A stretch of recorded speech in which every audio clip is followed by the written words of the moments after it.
అందులో లేచి ఉంచండి.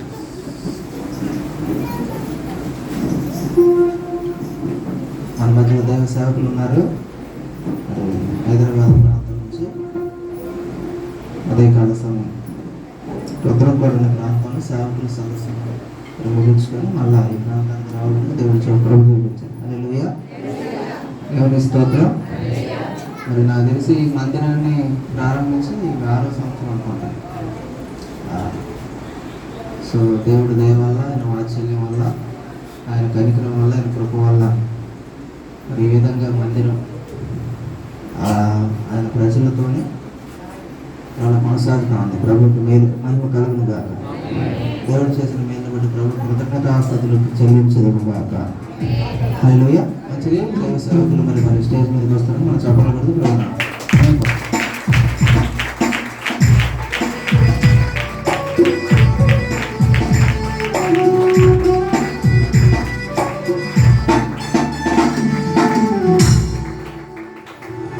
సంతోషం. మరి అందరూ కూర్చుందాం. సమయం అనేది వృధా చేయకుండా అయ్యగారికి సమయాన్ని ఇచ్చేద్దాం.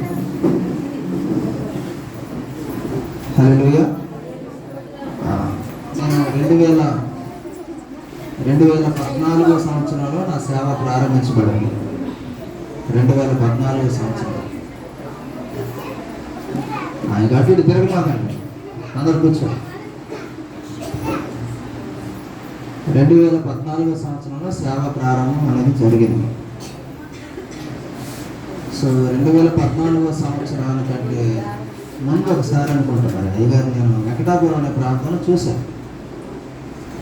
ఆ తర్వాత వేలేరుపడిన ప్రాంతానికి యూత్ మీటింగ్ కండక్ట్ చేసి పిలిచారు. అప్పుడు మా సంఘ సభ్యుల సంఖ్య 3-4 ఉన్నారు, అంతే, ఎక్కువ మంది లేరు. నా మీటింగ్కి చాలామంది యవనస్తులు వచ్చారు.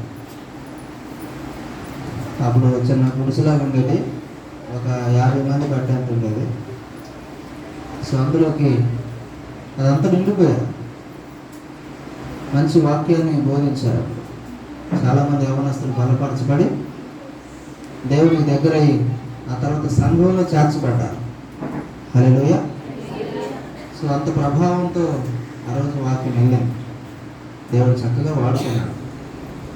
దైవ సేవకుల్ని మరి ఘనంగా వాడుకుంటూ అప్పటి నుంచి ఇప్పటి వరకు మరి మేము కలిసి దేవునితో నడవడానికి ప్రభు ఎంతగానో సహాయం చేస్తున్నాం. హల్లెలూయా, దేవుని స్తోత్రం.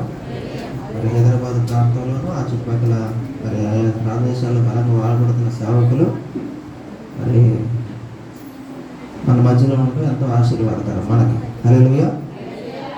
సమయాన్ని సేవకులకి చప్పలు కొడుతూ